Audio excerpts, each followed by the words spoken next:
Hello, I just wanted to take a few minutes and show you some things in the course. I noticed that both of you have logged on, but nothing's really been submitted, so I just want to make sure there isn't anything confusing or keeping you from submitting. I'm looking at our course right now, so Technology and Education, Summer Section, and you'll see on my left-hand side of the screen, the highlighted areas are what you can see. This is all the extra stuff that as a teacher I could make it visible, but I just think it clutters the screen too much. So everything in our course is under modules. So once you click on modules, you'll see orientation.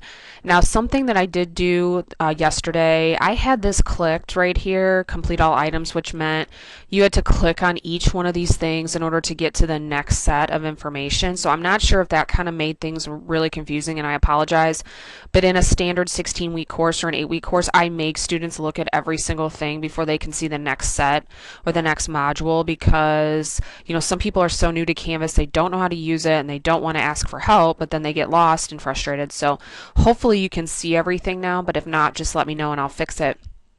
You can see here there's a section on live text because that's something that we do in here. We make a portfolio using items that we create in this class. So it's not like a lot of extra work for you. It's just organizing the information using live text is kind of like your headquarters.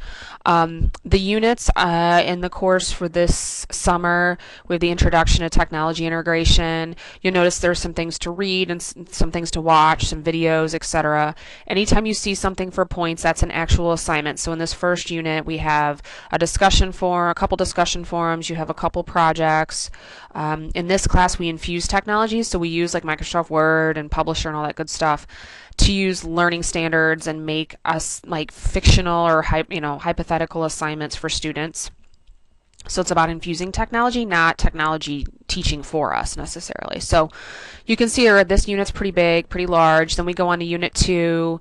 You're going to build a resume. We're going to talk about wikis and smart tables and Google Docs. Not so much like your experience, but how you would use it in a classroom. So sometimes students taking this class are like, wow, I've been using Google Docs for years, and that's great. But how would you use it? What are some pros and cons to it, and how would you use it in your classroom? Also, we're going to make we're going to do a letter to parents. It's just trying to use templates to streamline the process. So of course, most people have written a letter. Maybe you haven't, I don't know. But this is going to encourage you to use a Microsoft Word template to make it look more formal, more polished, more professional. Unit 3 is the performance, and basically we're going to take a look at how do we get students to answer questions, how are we going to get students to tell us what they know. So we're going to look at Khan Academy, we're going to look at assistive technology, we're going to look at brochures leading up to our field trip. Unit 4, we're going to take a look at podcasting tools as well as social media's impact on the classroom. Blogging, which is not anything really new, but yet a lot of teachers can benefit from doing it. We're going to look at smart boards, not so much we as students using them, but how would we use them as teachers in the classroom.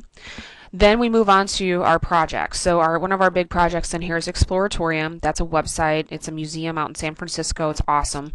But most school districts can't afford to send their students to San Francisco on a field trip.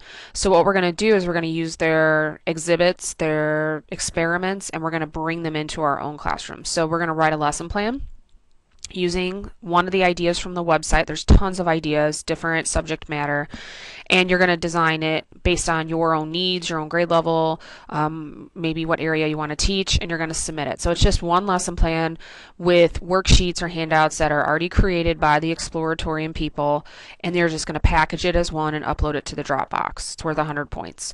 The biggest project of this class besides live text, which is pretty much just assembling what we've done into a very easy to read kind of online portfolio, is you're going to make a multiple day learning unit using resources from the web. So again, we're going to do kind of a destination to one of the either Museum of Science and Industry, Evelyn Tyner, Hidden Oaks Nature Center, and we're going to focus on the topic of sustainability. And I've pretty much provided everything for you. I even give you the learning standards you're going to use, but you're going to organize, think about how you would design a 1 week long unit, so 5 days. So you'll have lesson plans, you'll have some activities, both small like individual and group. I even give you an example of a finished product, what it looks like, so you can kind of see it. There's a video overview. So again, I think all your questions will be answered, but if you have some, feel free.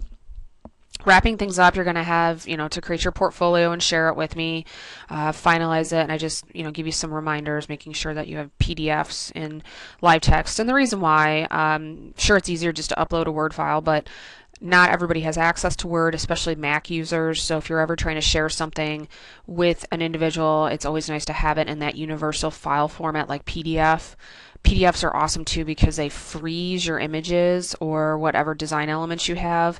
And so nobody can edit your document. You open up a Word document that someone sends you, you can create it as your own. Basically, you can take it over, you can make changes, but a PDF is frozen. So anyway, I hope this helps. Again, if you can't see things, please let me know, and I'm happy to make adjustments or ask for help if I can't figure it out.